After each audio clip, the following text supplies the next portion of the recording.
మా షీరోనైతే మేడ మీదకి వాకింగ్ తీసుకెళ్ళిపోతున్నాను. యాక్చువల్గా నేనైతే సెలార్కి తీసుకెళ్తాను. ఈరోజు చల్లగా ఉంది కదా అని చెప్పి, చల్లగాలి వేస్తుంది అని చెప్పి మేడ మీదకి అయితే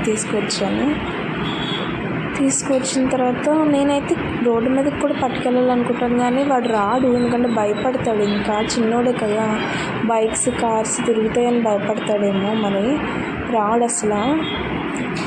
తర్వాత కొంచెం బాల్కనీలో అయితే ఆడేసుకున్నాడు. తర్వాత రాత్రి పడుకుని పోయాడు. మధ్యరాత్రిలో లెగుస్తాడనమాట 3 గంటలకు అలాగా లెగిసి మళ్ళీ పడుకుని పోయాడు. మళ్ళీ 5 గంటలు లెగిసిపోయాడు. ఇంకా పడుకోలేదు అసలు. నన్ను లేపేశాడు. ఇంకా ఫుల్గా ఆడేసుకున్నాడు 5 గంటలకి.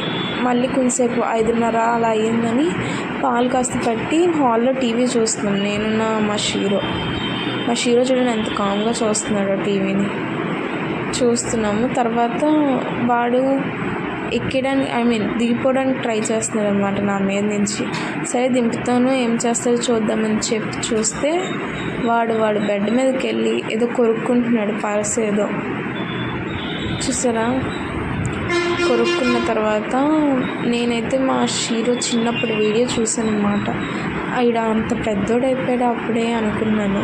ఇది మాకు 16 days ఉంటుండగా తెచ్చిన బేబీ మా షీరో. యాక్చువల్లీ అప్పుడు వీడియో అనమాట. అప్పుడు మెమొరీస్ కోసమని తీసుకున్నాము. నిజంగా అది చూస్తుంటే అంత పెద్దోడైపోయాడా అనిపిస్తుంది. తర్వాత మేమైతే కొంచెం పని ఉందని చెప్పి బయటకైతే వెళ్ళాము. అప్పుడు చూడండి ఎంత ట్రాఫిక్ ఉందో. ఆబ్వియస్లీ ఉంటుంది, ఎందుకంటే ఆఫీస్కి వెళ్ళే టైం కాబట్టి. తర్వాత ఇంటికి వచ్చేసి నా లంచ్ అనేది ఫినిష్ చేశాను. తర్వాత సాయంత్రం కాస్త బింగో చిప్స్ తిన్నాను అనమాట. ఇంకా రాత్రికి ఏమవుతుందో చూడండి.